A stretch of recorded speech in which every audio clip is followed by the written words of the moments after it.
Intellectual property is incredibly important in sport because it protects the team itself and the values, the identity.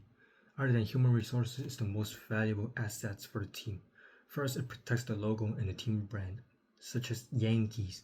The logo is the most recognizable teams in the world without the trademark and IP protection, so anybody can print their logos in the clothes, in the bags, in their heads, and anywhere, and steal revenue from the team, so Yankees won't earn any money from that. Second, it protects the broadcast right. Since MLB earns billions from TV deals because of they legally, like they own the rights to game footage legally, is coming up from them. So if anybody tries to steal their contents from MLB, it's considered as illegal, and you might be get arrested or get banned from YouTube by just stealing their content. Third is the licensed merchandise. IP protects the licensed merchandise because Yankees earn income by just selling the team brand products such as hats, jerseys, clothing, or anything related to Yankees. Any bootleg version of Yankees product will damage both reputation and the profit, so they won't make money, but still hurt their reputation by people think they make fake products. Fourth is the IP cover. Games such as like MLB The Show, they have the rights to use the name because they actually have paid to use the name and the players and stadiums. Without IP, if they use the name without IPs and intellectual property protection, it is illegal. Fifth, it protects the brand value, such as, yes, again, Yankees. It turns their logo into a global business, such as MLB. Like I can see MLB from Hong Kong, I can see MLB from Philippines, from Japan, from Korea. So it's just like it's a global business. Second question, trademark law. Why is it important? Because it protects the brand identity. Let's say other teams such as FC Barcelona. The crest represent more than the team, just as the club, quote, "Més que un club," more than a club. It represents history, loyalty, and people and the passions. Trademark law ensure that nobody can actually copy them. Second is the revenue coming from merchandise. Barcelona is a sport clubs who actually also make money from like selling merchandising like jerseys, hats, clothes, pens, cups, or anything related to Barcelona. Without trademark laws, like the last question, anybody can actually use it and steal their profits and revenue. And third one is the fan trust. We want real things. As a sports fan, we want the real products rather than the bootleg version. So the trademark law actually guaranteed that this product is real. It has credibility. Fourth is the partnership and sponsorship. Barcelona pays a lot of money. So the brand such as Spotify, Nike, they pays a lot of money to be on the official kit, the official kit sponsor. The strong trademarks helps Barcelona and Spotify or Nike to have a protection on this investment. And global recognition, major events such as, I'll say maybe World Cup, because we're talking about European football. So let's say World Cup, they have the trademark that stop unauthorized advertising, like ambush marketing. So everybody you see on the TV, where there's a lot of sponsors and advertisement out there, it is illegal. No, legal. I say legal. It's a legal advertising. And we'll talk about ongoing protection of the trademarks. So how should we stop this? Some kind of illegal advertising. So first, counterfeit crackdown. In order to stop this, the league will work with the customs and the police to try to look up for people who sell fake jersey or fake products worldwide. And legal action. If people using illegal action to sell their merchandise, you're done. You can sue from the club or from the league. Third, usage monitor. Since FIFA will monitor unauthorized use of World Cup ads, especially from ambush marketers, it also helps them to protect the team's trademarks or the league's mark. And fourth is renewal. Sometimes you need to renew your global registration. Barcelona also have to register logos. They have to register logos with multiple countries so the countries can actually sell the products and protect the global sales. Without registration, boom, I can sell it too. Everybody can sell it too. Even you, even me can sell it. And the digital enforcement. Sports league, we have to force video game creators to license their market legally, such as if I want to license a team like Barcelona, I must license them legally instead of just pop out of Instagram and send reels to support my team, or I just put Barcelona in my videos out of nowhere. That was illegal. It's not good.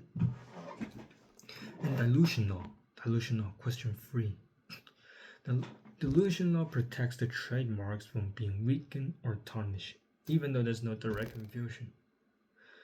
But there are two main types of delusion. First is blurring. It happens when another brand uses a similar name and logo, reducing the uniqueness of the original. First, such as like Nike, they defend the swoosh logo from smaller brands using similar curved logo on shoes. The second one is the Olympics. They prevent companies using Olympian or Olympic in a related business. So if I use Olympic or Olympian on my business, I gotta talk to the Olympics because they have the one who have the most control. And the delusional by tarnishment. It occurs when a company tries to pull Michael Jordan's name on the alcohol ads. What is this even about? Michael Jordan is a basketball player, and his brand Jordan is a basketball brand. If they put on like a ad such as like a water brand, like a Fiji, like Dasani, Jordan can sue them because it's a unrelated business. An example too is like fake merchandising using a FIFA World Cup logo in like a bootleg version. Maybe the World Cup was like 2025 instead of 2026, or it's spelled FIFA instead of FIFA, Viva. So it's a bootleg version of FIFA, and it harms the reputation and it's not good. For question 4, the right of publicity and image rights. It allows athletes to control and profit from their own name, image, or likeness. The key reason why it's important: first, economic value. Athletes such as Messi, LeBron James, even Lewis Hamilton, they earn a lot of image. Earn monies rather than salaries.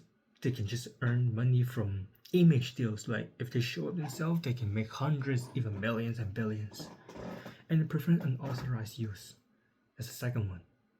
One time, Michael Jordan does sue a grocery chain for using his name.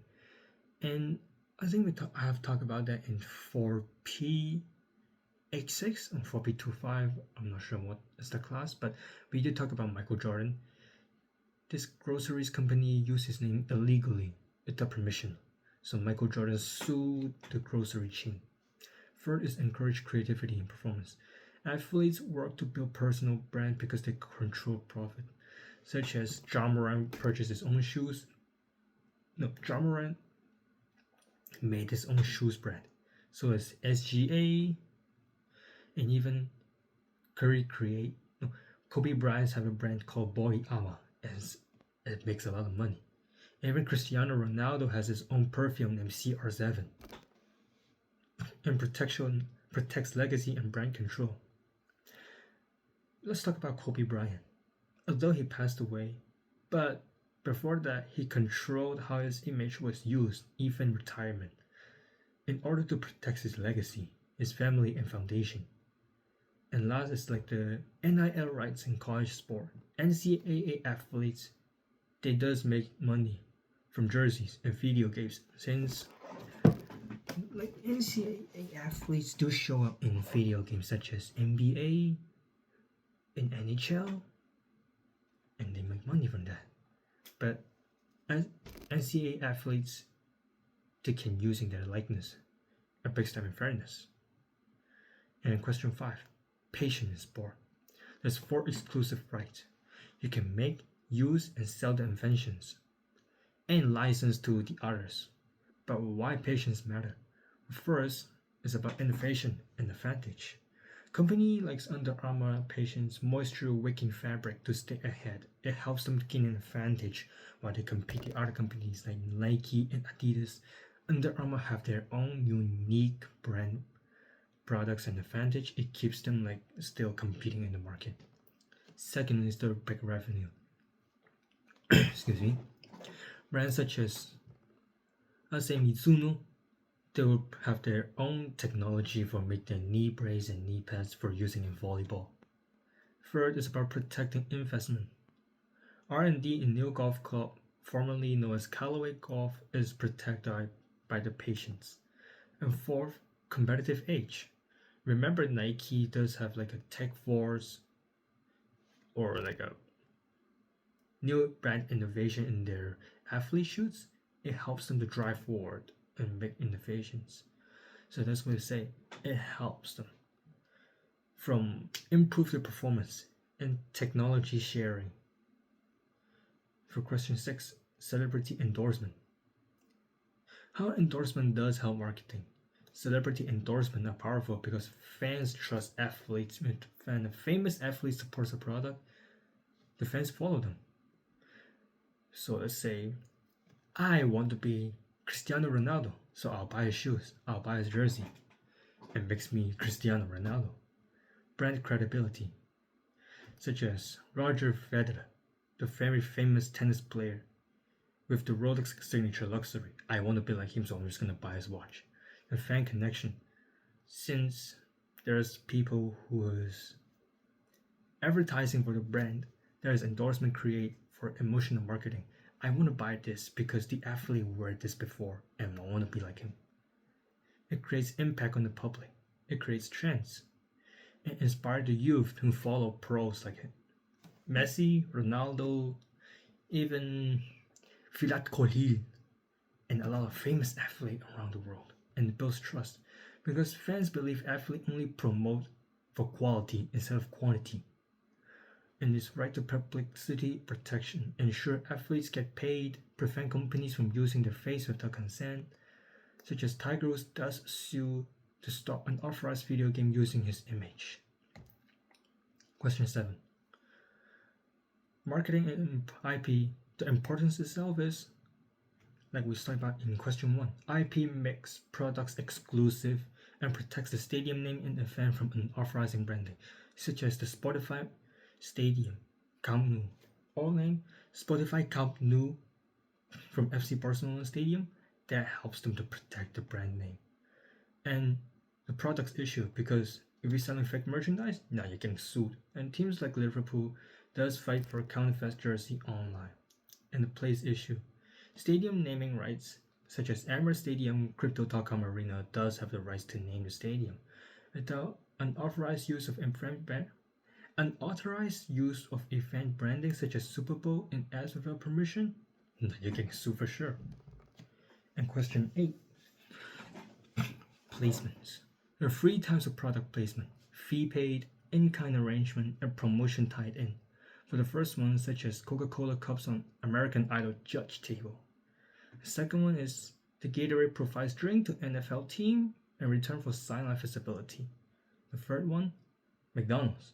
They have like a promotion with Olympics for Happy Meal campaigns. I saw that sometimes when I was young. It was fun and I like it. It helps the team and the event have a better promotion. For question 9, throughout this course, I gained strongly understanding on intellectual property about how the team protect their brands, how they fight back if people selling their fake stuff, how the team actually make connection with the public, and how does the team actually make money, and most importantly, how is the sport business exactly run by and what do they have to be careful. So I found this course interesting and like it. Thank you.